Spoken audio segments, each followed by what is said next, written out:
So here we are. Then some of the tools that we need to touch, like the blending the curves and then arraying the object. So this would be the last tool in this particular session for the modification part. So we'll be talking about array, we'll be talking about rectangular array, polar array, and the path array. So I'll just take you to some of the application before I start with the lesson for the text, the annotation scales, and the what annotations are. So let's do an array option over here, and then we will be going for the blending the curves. So what is an array? Array is basically, if I look into with the application of AutoCAD or with the application of CAD drafting, it is very I would say that it's not an advanced tool, but a very essential tool when you have repetition of objects in a particular manner. So array is basically can be defined as the distribution of objects following certain rules. It can be distributed in a linear pattern, it can be distributed in a circular pattern, it can be distributed in the 3D space. So there are various ways by which you can do an array, and also the distribution can be in a path. So it can be a rectangular array if it is in a linear way, if it is in the circular way it is a polar array, or if it is in the path it will be a path array. So there are various applications in civil drafting where you use a rectangular array or a polar array or a path array. So let me come and explain you about the array and how it is used. So let me take one option over here. Let's say I create a column, rectangular column, let's say 12 inch into 15 inch. So this is a rectangular column which is the structural column. So I want to have the distribution of the column where the center to center distance is approximately let's say 10 feet. So I want to distribute this column in the X as well as in the Y. In the X, when it is distributed, the center to center distance is 10 feet, and in the Y, when it is distributed, the center to center distance would be 15 feet. So this is how I will take the example to it. So now this is the linear pattern. So when it is going in the X, when it is going in the Y, it's a linear pattern. So it is called the rectangular array. So how do we do it? I use the AR command for the array, and if you want to get it from the ribbon, so you can go to the home, modify, and the array tool is there. So let's do the way. So this is a column, a rectangular column. So you have got the modify panel, or here we have the array, and you can see all the three arrays are displayed over here. So let's take it. So now you have this array, and you want a rectangular array. The moment you click on it, it says select object. Obviously it's the modification tool. You select the object, you press enter, and then you find that by default the grips are there, and by default some of the objects are getting repeated in the X and the Y, and along with the grips it is there, right? So there is it talks about the columns, it talks about the row count. So what are the rows and the column count? So we'll be talking. So when this rectangle, this is a source object, is basically copied in the X direction, so this is the columns. So you have the 1, 2, 3, 4 columns are there, and the spacing is 1 feet 6 inches by default, and these in the Y direction, when it is getting copied, it is the row. So you have got 1, 2, 3, 4, 5 rows. So 4 columns and 5 rows. Now you can see this contextual tab over here. So it says array creation, and there are certain options like the base point, associativeness, and other thing. Let's do something over here. So this is the source object from where we have created the array. So here says that let's say I want to have 5 columns. So instead of 4, I want to have 10 columns.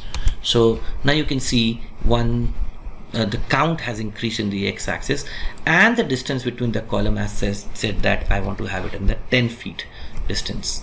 So if it is a 10 feet, let's say I reduce it to, let's say number of columns is 3. So here it is. So now there are 3 columns which is distributed at a distance of 10 feet from center to center. Similarly, now you can see the total displaced, that means the object is displaced 20 feet, so total is 20 feet, 10 and 10, and the number of object is 3. Similarly, here we have the rows. Let's say I want 4 rows, and the distance between the inter-row distance is 15 feet. So let's say I press 15 feet, and now you can see that the columns, the structural columns are arrayed. So I select it again, so because again it is the properties will be shown, the contextual tab, so it was unselected only for the demonstration. So you can see 1 2 3 4 rows at the distance of 15 feet, and the total distance is 45, that is 15 15 and 15, 45. And so this is how it happens. Now you close the array, so you can change the number of columns, you can change the number of rows and the spacing between the rows and the column. Let's take another example of a circular column. So let's say dia is, let's say 12 inch. So we can have a 12-inch dia, circular column. Here it is. Now let's say you have the AR for the array tool. Select the object. Now you want to have a rectangular array. Now you can go with, let's say number of columns is let's say 5, and the number of rows, let's say, is 6. So you can see that the preview is displayed, and then you have the scripts. So the moment you click on the scripts, and you can increase it, so you can do the same thing from here, as well as you can use the grip. So the base point is here, so you can obviously change the number of columns and rows by using the grips. So here also you can do that, and so click on this grip and you can change it. So these are the directions. Right now it says that there are 17 columns at a distance of 1 feet 6 inches and 9 rows. That means 17 columns. So if you count like this in the x-axis, 17 columns are there, and if you count in the y-axis, 9 rows are there, and this is the kind of distance is between. So we'll be talking about level and associativity. Now what happens if you close the array? You can, the moment you select it, again it is edited. You can edit it. Suppose, let's say in case of 17 you require 12, so it basically get reduced to 12. So now let's say in case of a circle, you want to change it to a rectangle. So you edit the source, so select, this is the source, so it says edit source object of the associative array. So what is an associative array? We will be seeing it. So now all objects are highlighted except the source object. So now I have this rectangle over here. I create a rectangle. Now you can see that the moment I create a rectangle and I erase the circle, all objects are changed. So go to the edit array over here and say save change over here. So this is how the associativity works. Now let's say, what is associativity? Associativity means all objects are intact, they are not individual. So if I basically close the array now, then if I want to edit it, so I can edit the array by selecting the object and editing them. So this is what the rectangular array is all about. So we'll be talking about the associativity after we take with the circular array. Now the circular array states that it's a polar array. So if you have a circle and you have another circle, and if you want to do an array around this circle, that means you want the repetition of the object in the radial manner, so you can go for an array tool. So you have the array tool and say polar. So here what you need to do, select the object that you want to array, then you have the center point over here. Just click the center of the circle, click right, snap over right, so you have the center. So you have the center.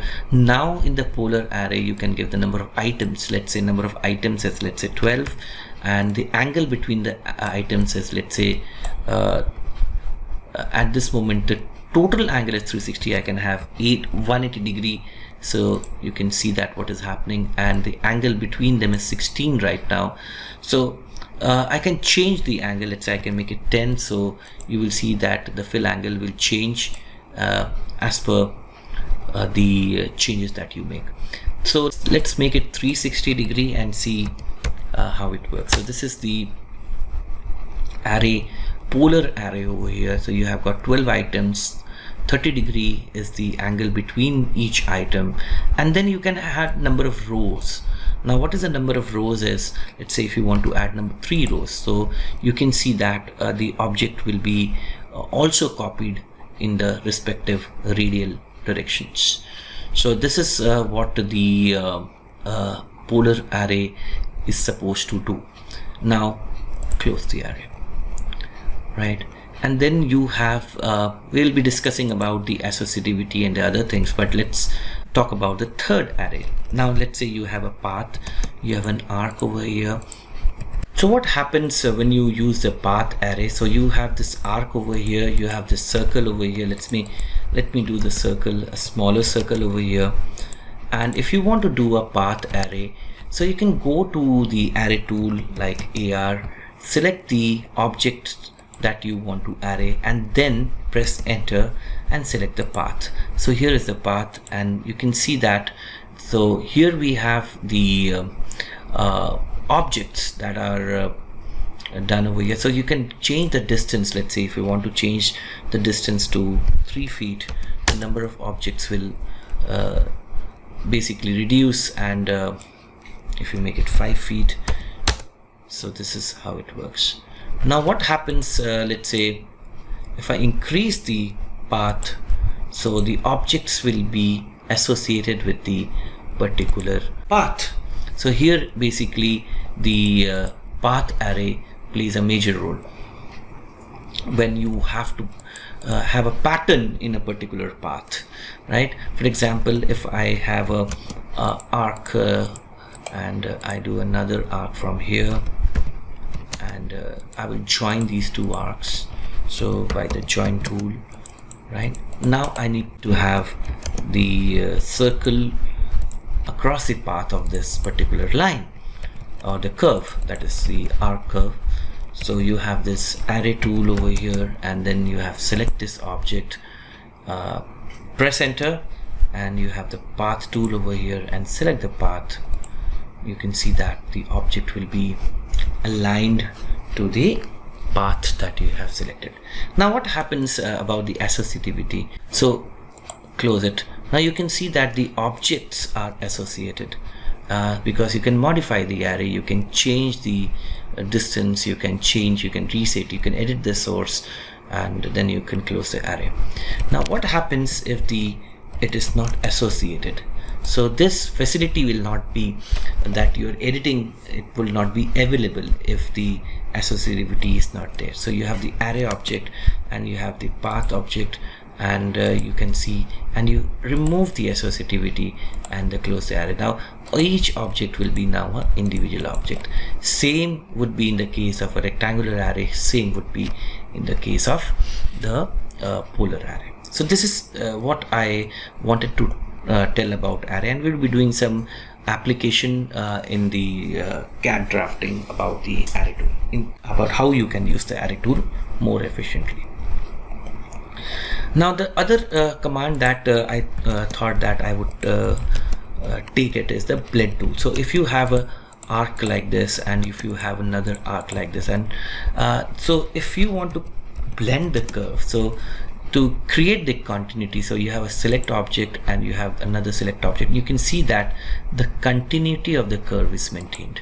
So blend is a very interesting operation that can be, it's not a fillet, but it's basically to get the tangential direction to the and create the continuity between the arcs. So you can have B, L, E and D, and you can see that you can select the object and the arc or the curve is blended, and then you can join them later on. So you have the join tool, join, and select them and you can join them.